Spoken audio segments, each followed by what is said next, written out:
The median first-time homebuyer age is now 38 years old. What impact does that have on what people are thinking for what they need for their first house?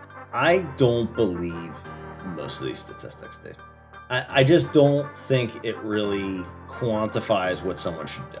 There is a delay in that people are not buying homes the same as early as they were before. Forget about local statistics. You should focus on what's right for you. I hate when people say like, oh, well, I'm nowhere near ready. Unless a lender tells you you're not ready. You don't actually know that.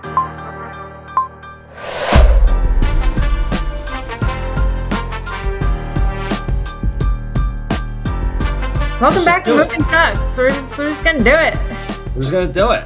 We're gonna wing it like we always do. No, we don't wing any episodes, but we certainly try not to rehearse too much. Welcome back to Moving Sucks. It's time to fix that. It's time we fix that.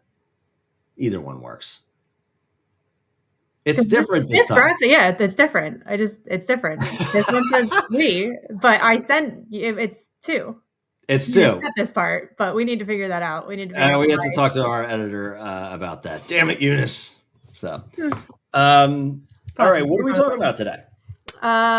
So a jarring statistic that I heard, or that I read, and was talking to one of our lenders about last week. I find really interesting, and it's that the median first-time homebuyer age is now 38 years old. So it's up from, it's always kind of been around, and by always I mean like from the 2010s and up, and probably before then too. I'd say probably like, this 2000s that we've been in. Average age has been about 30, within the age of 30, give or take a few years, either way, depending on the year. But it has now jumped up even from like 2017 to now. It's 38 years old. And why is that? And what impact does that have on what people are thinking for what they need for their first house? Because, when people are, within 28 to 32, you're maybe just starting a family or like considering it, but don't like have kids yet. And your starter home looks different than it would when you have multiple children and you need more space and you're upsizing. And what has that just done to the life cycle of home purchasing? Mm-hmm. And I have thoughts. You have thoughts.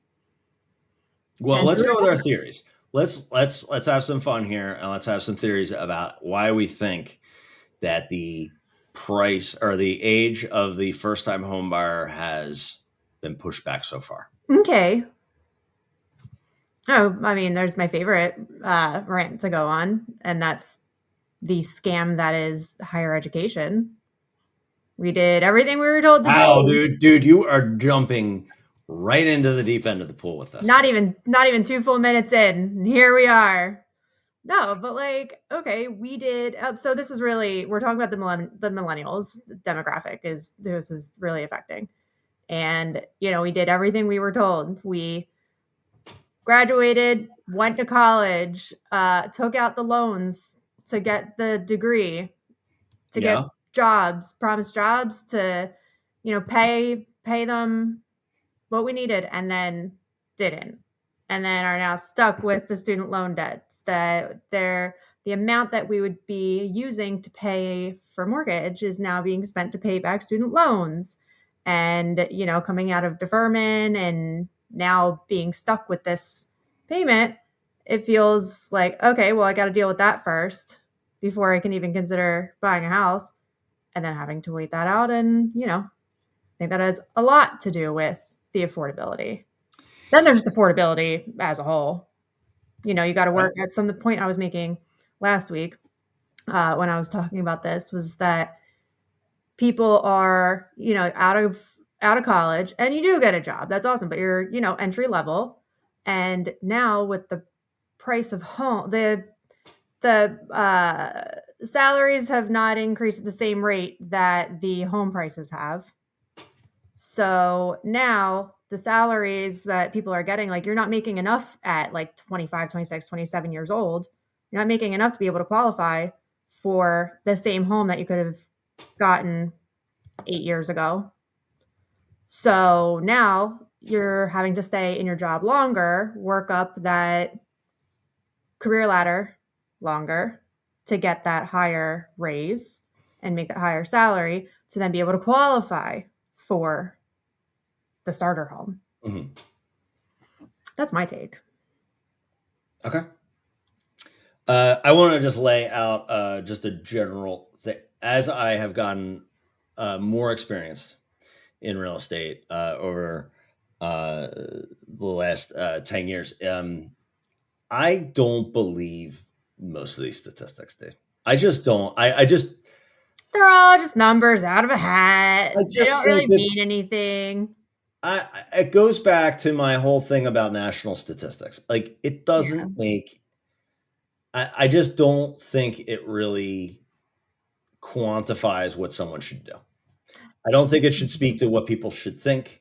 I don't think it should speak to the actions, the preparation they take. And we keep going back to this over and over and over again. It really matters whether it's right for you. And yes, if you have student loan debt, it's just coming out of deferment. You've got, you just married late, or you've been moving around because of your career all over the country and you're finally settling down and like renting doesn't make any sense anymore. There's a whole bunch of factors that can go into this. And I feel that, I also just don't believe. I just don't think that that's the thing. I mean, I have helped a lot of clients even through since 2020. None of my first time home buyers are 38. Like very very few are even over 35. They are still in that, and I know it's anecdotal, but when you look at it like a statistical probability, it's like so 38. So you're telling me there's a whole bunch of people that are buying their first house when they're 45. 48, because there are a lot of people buying their first home at 26, 27. So that would mean on the opposite side, there would have to be a whole slew of people buying their house at 48. I don't believe it. I don't buy it. I'm going on the record. I don't know. I saw, it was funny. You saw that statistic and I saw the statistic. I don't know if we saw the same spot. It's probably from the same source. Yeah, it's from NAR. But yeah, dude, It is, and listen, I was like, all due respect, allow me to genuflect to NAR and everything like that, but I don't actually think their statistics are worth shit. They're not. They're not good. They're based on national trends. They're beholden to a national market, and it's just not only is it area specific, but it's client specific. I would say this is one that I don't think necessarily has to be location specific, but I will give credit to the fact that the home buying experience is so individualized that it is hard to quantify all of these things because it's like, okay, so let's say that um, Patty and George, who are like 70 years old or even like 80 years old, are maybe George was the one who had bought the house. Patty's been living in it, whatever. Only one of them has been on it. And it's some kind of transfer of something and somebody takes ownership and like buys it, but like doesn't actually buy it. Now that's putting somebody who's like 80 years old into a pool of a first time home buyer. Wasn't the most like exact explanation, but either way, the way that things are done that still get clumped into the same pool. Yeah, like okay, Not so everything is just people, buying their first home. It could be just a transfer of. here's a perfect example. If you were to buy a house at the age of 25 and sell that house when you're 31, and you move to Chicago for 4 years because you're on assignment, a consultancy or whatever, and you rent. When you come back, if you don't First own time a house for buyer. 3 years, you are considered a first-time home buyer. And guess how the everything is recorded? That's the statistic that they're using. And I have had first-time home buyers who haven't owned a home for a few years, and now they're going back into home ownership because their life is stabilized, or they're having a kid, or they got married. Or they're buying with their partner who didn't buy a home before, but you did, and you're using the proceeds from your house to buy your next one, but you get to say, I'm first time home buyer Yeah, because. because it's just in their name. Like that's the type of thing where I'm like, this statistic doesn't mean anything. Now listen, considering where things came from the 50s, 60s, 70s, The boomer generation did things totally different, and everything was earlier. I mean, people had babies earlier. You wouldn't have a baby by the age you're 26 or 27 in the 60s, and everyone wondered what the hell was wrong with you. You could also And run a household on like a $30,000 a year. no, but it's like people are getting married later. They're having kids later. They're establishing and laying down roots later. So I get I do believe that it is. I would believe that it's early 30s, but 38 doesn't make any sense because when you start then venturing up into the 40s, that's when people are buying their first homes. Like I just and I also don't agree with you that it's not location specific. It must be. There must be an area where there are a ton of 45 to 50-year-olds who are buying their first house. And maybe that's because of the industry there. Maybe it's just migration patterns. Maybe it's how like people take possession in Florida when they're older, and that's skewing things way up, like where the snowbirds are buying like as a first time for some, in some weird provision or something. But you think in like location specifically, it's they like because they live in one location, they'd be doing it, not more across the board, that there are just kind of like very common obstacles of just general income. no, I mean, well, listen, there are those general things, but think about location. Like if you're out in the middle of nowhere and you don't have a lot of access to housing and money, and your salaries aren't very good, yeah, the properties are probably going to be worth less, but your income's going to be a lot less as well. But think about like an area, Philadelphia. You have all these meds and eds, like medical. You have lots of educational institutions. You have Villanova and Drexel and Penn and Swarthmore and Harvard, whatever. But you also have a lot of parents staying here. So you have different dynamics of wealth, different demographics, different income levels, different access to jobs, and attractiveness of schools. Like a family will clamor and absolutely do what it needs to do to get a house in a really good school district outside of a Philadelphia or a DC or a New York, but it's a little bit maybe slower in different parts of the country. I think definitely it's location specific. And that's why, like NAR statistics, and by the way, NAR is for our listeners, our viewers, is National Association of Realtors. They're beholden to 50 states, 82 metro markets, and pretty much an entire continent of real estate. And so, unless they want to start like really rolling up their sleeves and getting local, like none of their statistics mean anything to me. Like when they say the average days on market for the I country hate that one. is like That 57 one's days. dog I'm shit. like, what the hell does that tell anybody about their local market? And we've talked about on this podcast about buyer demand in or inventory levels or price reductions or any of this stuff. Like on a national level, it is not worth anything. It doesn't mean shit. You have to call your local agent, and if you're in the Philadelphia area, you should call us, and we can give you a detailed breakdown on exactly what is happening. So I was excited to talk about this statistic just to Stamp it out. just to kick the shit out of it because I don't think it's worth anything. Now, let's talk about though. Let's go back to the original premise of it and talk about why there has been a delay. And we can talk There about has been. You might there not has agree. been. You may Absolutely. not agree that 38 is the age, but I still stand my point that it has gone up and that there is a delay and that people are not buying homes the same as early as they were before. And I completely concede that. Already done that. I'm not going to dispute that. Everyone's doing everything later, including moving out of their forever home and into a retirement and passing away. Like life expectancy is I mean, it's been stable for a while, but when people really I don't start know, the buying food's homes gonna in the start United killing us States, off a lot sooner, but I'm sorry. I don't know, the food that we're consuming is gonna kill us off a lot faster, in my opinion, but we'll Well, see. that's what stabilized it, right? The hypertension and obesity and diabetes and heart disease has made it where advancements in medicine has been in a standoff with our food system. So we could But talk about that's that. I'm sure that's for just That is for somebody another else's time. podcast. If you guys want B-roll, though, we will talk about that shit. No, but in the end, everything's been delayed.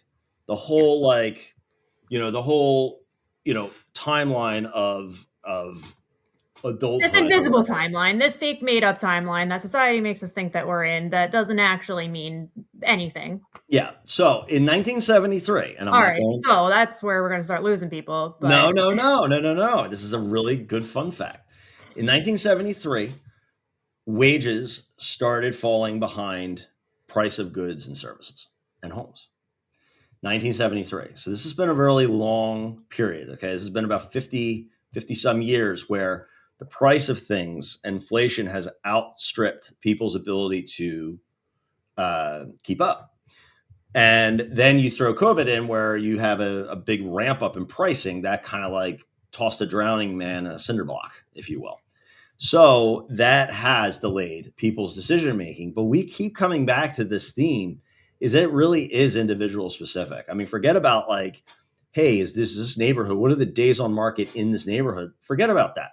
Let's talk because you've about got the that, like, I mean, you look at a neighbor, even those statistics, it's like you look at a neighborhood, oh, what are the days on market? And by the way, for anybody who's wondering why that matters, the days on market is showing how long houses are lasting available on the market. yeah, And, the lower it is, the more urgent it is, and the higher it is, the longer things are sitting and whatever. We can get in another day. But even if you're looking at it for like a township and hyper specific, you'll have that one house that is like that raging shithole that's been sitting for 40 days, and all of a sudden it's going to jack up days on market because of this one-off property. yeah, Or and that's any of why the real estate owned property, or the like bank owned properties and any of that. You get like those few randos that are not your typical.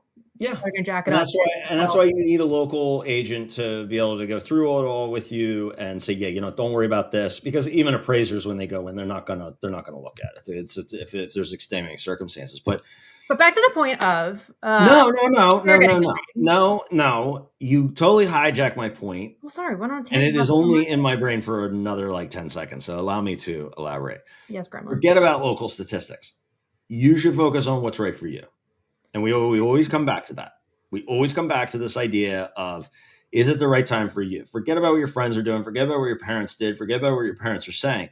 You need to focus on what is right for you. But here's the thing: is that a lot of people out there are apathetic because they do read these headlines. They look at it and they're 29 and they might be closer to home ownership than they think, but they look and they say, oh, an average age is now 38. So it's like, oh, it's too early. Or it's the opposite where they get really apathetic and they're 36 and it's like, I'm nowhere near, and they just give up on it. And the Like, well, idea who's of, telling you you're nowhere near? And it's like, what? That's the first thing comes to my mind is who's telling you you're not ready? Like, well, who? Like, where's that coming from? Do you like? Is it an assumption that you're making for yourself? Is it that, oh, because I don't have enough money saved up, how much money that I had? This is exactly uh, how I got how I was able to help somebody buy a house. She said, well, I don't have enough money saved up. It's like, well, how much money do you think you need? And that's when I found out that she thought she needed 20% and all this money. And I'm like, no, yeah, not the case. And that's I hate when people say like, oh, well, I'm nowhere near ready, unless a lender tells you you're not ready. You don't actually know that. that's right. Passion And point of the mine. contrast, you're asking where that comes from. It comes from peer pressure. It was It, rhetorical, but yeah, but it also comes from the contrast. It's like, wait, the average person in this country buys a house at 38. I already feel like I'm behind, and like I'm nowhere. So people look at it as, they get apathetic and they say, no, I'm not gonna. I guess I'll just be a renter, or they don't take that first step and call a realtor or a lender just to kind of see where they're at.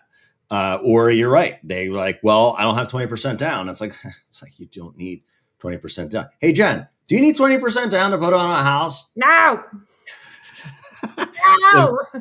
if anybody is listening to this or watching this, please go to her Instagram page where she has a 1, 2, 3 punch, just like stomping out this myth of I'll 20%. continue to do it too. I got coffee with my friend a couple weeks ago, and I still had the screenshots on my phone from making that, and I was like, okay, so here's the thing, and I will, man, because it's just so outdated. But oh god, But I will say too that um, By the way, do you know anybody who has had, because we're just recently the student loans, I think the Trump administration has put a kibosh, or they've sunsetted these deferments on student loans. Do you have any clients who are now having to go back and pay student loans? It's a good question to ask them. I don't know. Yeah, because I mean, it would affect their. It's not So really part of our like daily conversation of like, oh, how are student loans doing? People are like, no, but I'm saying if you have like a buyer in process who is now having to onboard that, because the whole implication is that like they're going to have to start paying that back. well, So what happened? What's that? you know the one that I've had that it Yeah. benched them hard. Okay. So that was that, right? That was where they had to start paying it back.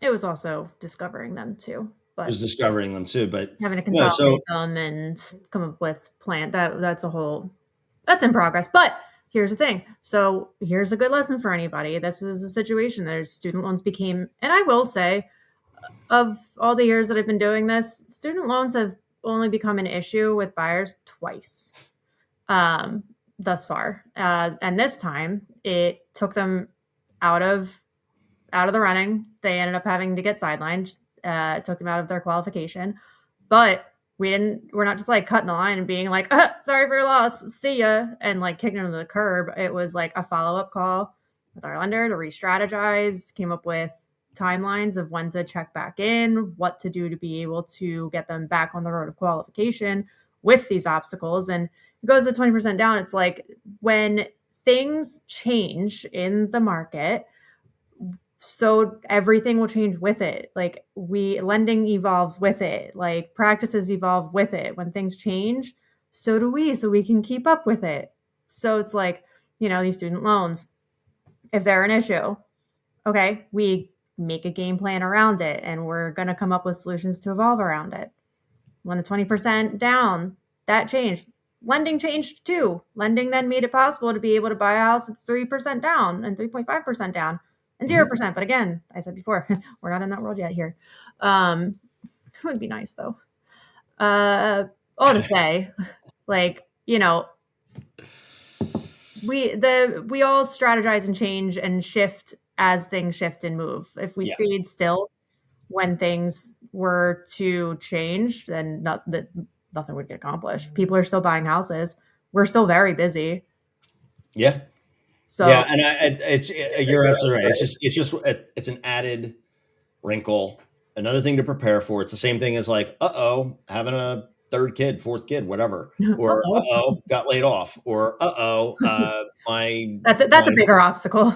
no, it's not. But it has a financial or a bandwidth implication to it, right? So, my mother's now very sick. I need to, move to Cincinnati and take care of her, or she's down the street, and I don't know what I'm going to be able to do. I can't, like, I have to pause my search. Like, there's all kinds of things that can throw in the mix. The student loan. I was just curious if there were some people that might have been deferring, and frankly the lenders really should be the ones, this is on their radar, if they're already like pre-approved, like, and they've been in deferment and they're coming out. I feel bad for some of these students because this deferment has now allowed a lifestyle to occur, and now they're going to have to pay, they're going to have to start paying this stuff back. I am curious. So if anybody is listening to this and is experiencing a shift in your student loan payments and coming out of deferment, I actually want to know about it because I mean, I didn't last in college too long, but the time I did, it was paid in cash Yeah. and was just never had to deal with this, fortunately. But I am curious to know what impacts this is having on people. Yeah, I mean, Trump originally suspended it during COVID, uh, and then it was like right before Biden got elected, and Biden just let it ride out. But then it expired. I mean, it's like it's 5 years, and depending on the kind of loan you have, like, yeah, you might have to start paying back on it. And like especially like if you're at an expensive school, or it's dental or medical or legal, like it's not a small amount. And the idea here is that hopefully after 5 years, you've established income, you've established an ability to pay. But all these factors are going to have an effect on what your specific timeline is.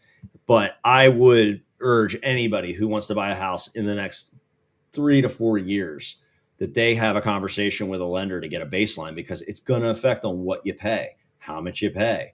Like, do you take do you have the money to go do this? Like having a strategy to to purchase a home is more important than ever. Yes, you could buy a house for $4 and a loaf of bread when, in the 50s and 60s. It was super easy. It wasn't easy, but we're going to say it's easy because our audience, I think, wants us to tell them that. But in the end, now the more complex something gets, the more you need a strategy. Yeah. And, but forget this 38 years old bullshit. I had a 26-year-old couple who, you know what, like you said, they did everything right. They went and they got an education. They did nothing but eat ramen noodles. They paid off all their student loans by the time they were like 25. And then when they were 26, they had saved up also enough money to be able to put a small down payment on a house. And, she's a legal clerk and he's a teacher. These are not like Fortune 500 CFO type people. And don't get excited about a legal clerk. Like, legal clerks don't make, they're not attorneys, but, but they're young, and you can do it. And it depends on where you want to live. Like, you're not going to live like on Philadelphia's main line, where average price point is $1 million plus, Yeah. but you're going to be able to have access to housing. And I just would want to urge everybody to just don't listen to the headlines. The headlines is there to get clicks. It's there. It's usually going to skew negative because it's a stronger emotion than the positive. We've talked about how the media, skews things, and just that they're only out for attention. So the best thing you can do is talk to somebody. But again, I don't believe 38. 38. So the point of in short, 38 is an arbitrary number. It's a nonsense But number. are recognizing that it has gone up. It has, but 38, come on. It's excessive. And again, it is like you're pulling in so many different scenarios and different situations, and this is not like a super like linear across the board. Everybody has a different experience. Like I told one client, and I'm like, who kept calling us, and again was grateful he kept calling us.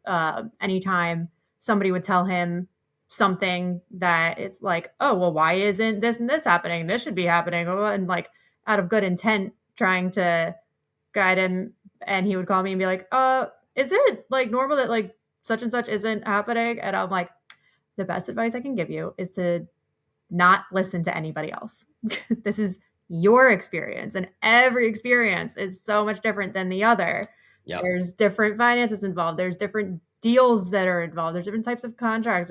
There's so many different things you can't quantify with a number. It's like, having data, it's nice. You can still at least have comparisons with the same variables, but 38 is an arbitrary number. Fine, I'll give you that. But there is still a delay. And to my initial point of, is this going to be wiping out? Like, should you even be looking for a starter home? Or if you're getting back out there, do you feel pressured to get your forever home as your first home? And my answer is no, now that we're 25 minutes in. But no, I don't think that you should have to feel pressured to get your forever home as your first home, even if you're getting it later in life, because the whole purpose of starter home, it's not like starter home as in you're starting your family or you're starting your marriage together. It's also you're starting to build wealth in your home, and it's still going to be your stepping stone into your later forever home.